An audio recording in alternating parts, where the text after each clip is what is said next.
G'day all.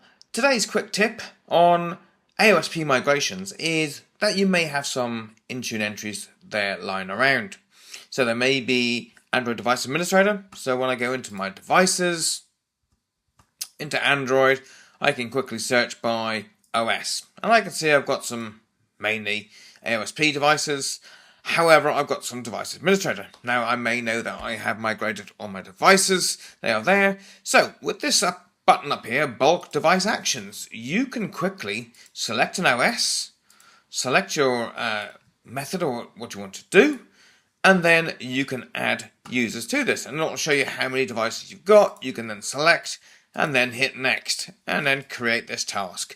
It is now going to bulk delete those two devices. Yes, I could have gone in and deleted 1 and 2, but if you've got tens, hundreds of devices that you just want to clear out, then you can do that quickly. Yes, Intune has an automatic cleanup, so device cleanup rules, 30 days, rule settings is the minimum. So after 30 days it would clear up anyway because they're not active or checked in. But by doing that bulk clearance, you can then quickly go through and delete them. So that's a quick tip on clearing up your ADA entries after your AOSP migration. Any questions? Let me know.